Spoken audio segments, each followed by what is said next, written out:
ইত্তেফাকের মতো সিরিয়াস একটি পত্রিকা ছেড়ে বললাম না যে আজকে সুযোগ পাওয়া গেল বলি কেন এলাম এলাম এই জন্যে যে আমরা একটা অচলায়তন ভাঙতে চেয়েছিলাম এবং সেই অচলায়তনটা আমরা ভাঙতে চাই। আনন্দ আলো যে সময় শুরু হয়েছিল সেই সময় সামাজিক যোগাযোগ মাধ্যমের এরকম দোর্দণ্ড প্রতাপটা ছিল না, কিন্তু সামাজিক যোগাযোগ মাধ্যম যখন আস্তে আস্তে আস্তে আস্তে তার মাথাটা বাড়িয়ে দেওয়া শুরু করলো তখন বোধ করি আনন্দ আলো তার জায়গা থেকে একটা রিস্কের জায়গায় চলে এলো। দীপ্তি চৌধুরী যে কথাটা ওই দিন বলেছিলেন ওই তরুণকে, যে তরুণ তুমি বোধ করি আনন্দ আলোকে সেইভাবে চেনো না, আমরা কিন্তু তরুণদের আনন্দ আলো চেনাতে চাই।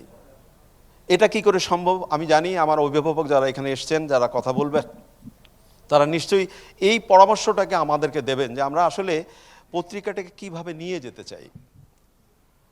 ফরিদুদ্দৌলা সাগরের কথা আরেকটু বলি, এই জন্যই বলি যে আনন্দ আলোর আজকের যে অবস্থান, সেই অবস্থানের জায়গায় একজন মানুষের স্বপ্নের জায়গাটা কত বড় হতে পারে সেই জায়গাটা থেকে, যেমন উনি বেশ কিছুদিন অসুস্থ থাকায় বাইরে ছিলেন, ব্যাংককে ছিলেন, যুক্তরাষ্ট্রে ছিলেন, কিন্তু আমার কাছে মনে হয়েছে যে আনন্দ আলোর জন্য যতবার তার সাথে আমি কথা বলেছি এবং এগারলি যখন উনি আমাকে জিজ্ঞেস করেছেন আনন্দ আলোর প্রসঙ্গ, আনন্দ আলো কীভাবে বেরোবে, এবং এই জায়গাগুলো যখন ফরিদুদ্দৌলা সাগর কথা বলার চেষ্টা করেছেন, তখন আমার কাছে না কখনো কখনো মনে হয়েছে যে এই স্বপ্নবাজ মানুষটিকে কি আমি একটু হতাশ করছি? আনন্দ আলো কি সেই জায়গায় আছে? আনন্দ আলো কতজন পড়ে? এই বিশ্লেষণটা আমার নিজের মধ্যেও ঘটে। এই যে আজকে একটা আলো ঝলমল অনুষ্ঠানে আমরা অনুষ্ঠান করছি আনন্দ আলোর 21 বছর, খুব কি দরকার ছিল? আমার মনে হয় দরকার ছিল। আচ্ছা, এই অনুষ্ঠানের পরে অর্জনটা কি হবে? আমরা কোথায় দাঁড়াবো? আনন্দ আলো কি এই পরে 15 দিনের মধ্যেই আনন্দ আলো শনয় শনয় তার আলোকিত উজ্জ্বল পথে যাত্রা খুঁজে পাবে? এই প্রশ্নগুলো কিন্তু আমার মধ্যে অনেক তরপায়। এই জন্যে বয়স তো হয়ে গেল, আমার কিন্তু আনন্দ আলো ছাড়া কিছু নেই। আমি একটু আবেগ ধরে রাখতে পারছি না আপনাদের সামনে। আমি আসলে এই পত্রিকাটাকে নিয়ে অনেক দূর যেতে চাই। আমি যখন সাগর ভাইয়ের সামনে থেকে চাগাই তখন মনে হয় যে লোকটি কতটা করছেন না, কতটা ধাক্কা দেওয়ার চেষ্টা করছেন, কিন্তু আমরা মনে হয় পারছি না। পারা দরকার। আমার আর একজন অভিভাবক শাইখ সিরাজ যেখানে আছেন, আমি যখন ইত্তেফাকে কাজ করি তখন তার সাথে আমার পরিচয় এক গাদা চিঠির মাঝ।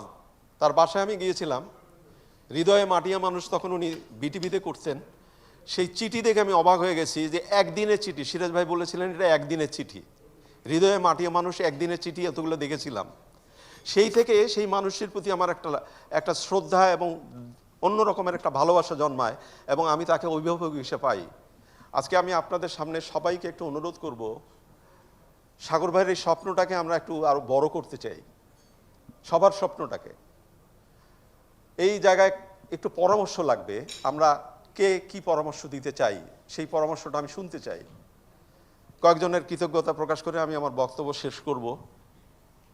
আমিরুল ইসলাম, আপনারা নিশ্চয়ই জানেন ও এখন শারীরিকভাবে অসুস্থ, কিন্তু আমিরুল ইসলাম যেভাবে আনন্দ আলোর জন্যে আমাদেরকে প্রতিনিয়ত যেভাবে নার্সিং করা, শাসন করা এবং পরামর্শ দেওয়া যেভাবে উনি করেন, সেই জায়গাটা আমাকে খুব আপ্লুত করে। আমিরুল, আপনাকে অসংখ্য ধন্যবাদ। আরেকজনকে ধন্যবাদ দিতেই হবে, রাজু আলিম, কবি। কিন্তু রাজু আলিম আনন্দ আলোর জন্য যে নিষ্ঠা এবং ত্যাগটা স্বীকার করছেন সেটা আমি হয়তো প্রকাশ্যে আপনাদের বললাম না। রাজু আলিম অনেক অনেক এগিয়ে যাবার চেষ্টা করছেন আনন্দ আলোকে নিয়ে। আনন্দ আলোকে নিয়ে, রাজু আলিম নিজে না, আনন্দ আলোকে এগিয়ে দেওয়ার চেষ্টা করছেন। আমার মনে হয় রাজু আলিমের জন্য আমরা একটা ধন্যবাদ, একটা তালি দিতে পারি অবশ্যই। আমি ব্যক্তিগতভাবে মনে করি অনিকদা আছেন এখানে, আমরা এখন যে সামাজিক যোগাযোগ মাধ্যমের জায়গায় পৌঁছছি, সামাজিক যোগাযোগ মাধ্যম ছাড়া আমার মনে হয় আনন্দ আলোকে আমরা কতটুকু এগিয়ে নিতে পারবো সেটা একটা ব্যাপার। আজকে অনেক নিশ্চয়ই আমাদেরকে কোনো একটা নতুন স্বপ্নের কথা বলবেন, সেটা নিশ্চয়ই সাগর ভাইয়ের জায়গা থেকে আমরা ওই বিষয়গুলো নিয়ে আলোচনা করব। যেহেতু আমি এই পত্রিকার নেতৃত্ব দেই, আমার পক্ষ থেকে বেশি কথা বোধ করে বলাটা ঠিক হবে না। আবার বেশি কথা বলতে গেলে আসলে আমি একটু আবেগ আপ্লুত মানুষ, কান্নাকাটি করা অনেকেই হয়তো পছন্দ করে না, যে এই লোকটা খালি কাঁদে, কিন্তু আনন্দ আলোর কথা বলবার সময় আমার কাছে মনে হয় যে স্বপ্নের জায়গাটা এত বেশি ধূসর হয়ে যাচ্ছে, সেই স্বপ্নটাকে আর একটু বড় করা খুবই জরুরি দরকার। এবং আমি বারবার একটা কথা বলি, আমি ইমপ্রেস পরিবারকে একটু আনন্দ দিতে চাই, আনন্দ আলোক দিয়ে, এবং বিশেষ করে সাগর ভাইকে। আপনারা সাথে থাকবেন। আমি বিচ্ছিন্নভাবে অনেকগুলো কথা বললাম, আবারও বলি, আমার নিজের পরিবার, আমার স্ত্রী এখানে উপস্থিত এসেছেন মাহবুবা, কিন্তু আমার নিজের পরিবারের থেকে ইমপ্রেস পরিবারের সাথেই আমার জীবনের অনেকটা বছর কেটে গেল। আমি জানি না কতটুকু ইমপ্রেস পরিবারকে আমি দিতে পেরেছি, আনন্দ আলোকে দিতে চাই। সেই জায়গা থেকে আপনারা সবাই সবার জায়গা থেকে একটু সহযোগিতা করবেন। এখানে আমাদের প্রিয় মানুষ হাশেম খান এসছেন, রামিন্দু দা এসছেন, হাবিব ভাই এসছেন, এবং এরকম আরও গুণী মানুষরা আমাদের ডাকে সাড়া দিয়ে এসছেন। আমি অনেক অনেক আপ্লুত এই জন্যে। এবং এই ধরনের সমাবেশে আমি একটা সংলাপ বলি, আপনারা, আমি জানি না সেই সংলাপটা নিয়ে আপনাদের কতটুকু কি কার কি থাকবে। যেহেতু আমরা একটা নতুন সময় পার করছি এবং বাংলাদেশকে নিয়ে আমাদের অনেক গর্ব, সেই বাংলাদেশকে নিয়ে আমি একটা সংলাপ আওড়িয়ে আমি আমার বক্তব্য শেষ করব, এবং আপনারা নিশ্চয়ই আনন্দ আলো নিয়ে সামনের দিকে এগিয়ে যাবার পথগুলোর কথা বলবেন। আমি এরকম সুযোগ পেলেই সংলাপটা বলি, দেশের সংলাপ।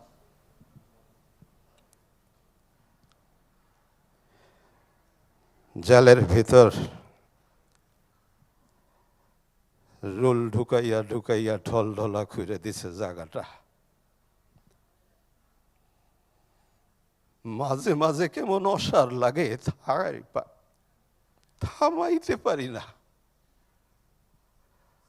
ও মালিক, মালিক, আমার একটা বউ আছিল না জলেখায়, কি সুন্দর, জেলের ভিতর হাতে করা বাইন্দা যখন আমারে মারতো, পড়তাম স্বাধীনতার কথা ভাবতাম, সবুজ জমিনে লাল সূর্যের একটা পতাকা, আমার দেশের কথা ভাবতাম, আমার দেশ, আমার বাংলাদেশ। আমরা এই বাংলাদেশ নিয়ে এগিয়ে যেতে চাই। অনেক অনেক ধন্যবাদ আপনাদেরকে, ভালো থাকবেন।